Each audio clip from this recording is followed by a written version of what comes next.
এটা মাংস হচ্ছে, মাংসের রংটা ভালো হয়েছে।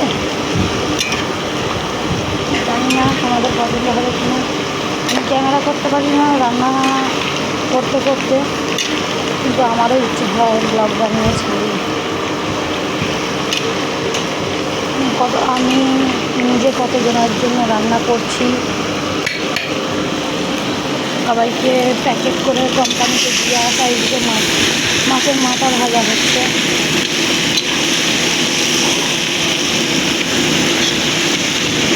মাছের মাথা মোটা শাকের চচ্চড়িতে যাবে।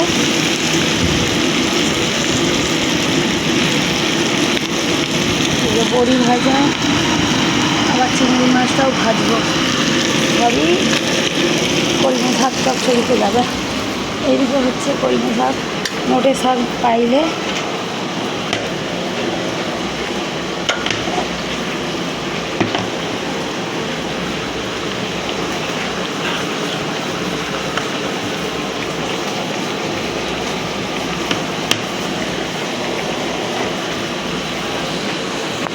এখনও ভাত ছাঁকা রয়েছে। এইদিকে মাংস, এইদিকে মাছ ভাজা, মাছের মাথা ভাজা, বড়ি ভাজা, চিংড়ি এখনও এই তরকারির মধ্যে পড়বে। এই আমাদের ছোট্ট একটা ক্যান্টিন, জায়গা বেশি নেই, খুবই অসুবিধা হয়। এদিকে আমার কর্তা মশাই ভাত তুলছে। এই যে এতগুলো ভাত, ডাল প্যাকিং হচ্ছে। দুটো মাসি ডাল তুলছে।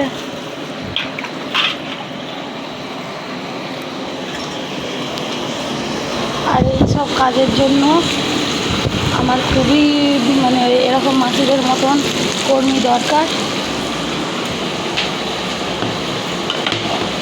কেউ যদি এই কাজ করার ইচ্ছা থাকে, আমি নাম্বার দিয়ে দেবো, নাম্বারে যোগাযোগ করো।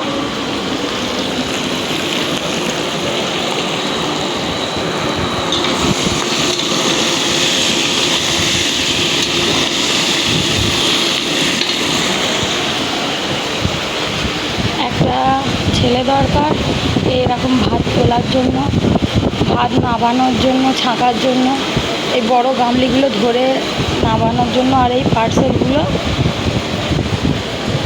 রুমে রুমে পৌঁছানোর জন্য। একটা লেডিসও দরকার খুবই। তো আপাতত আমি ব্যস্ত, আমি আর ভিডিও তুলতে পারলাম না, পরে আবার তোমাদের সাথে থাকবো।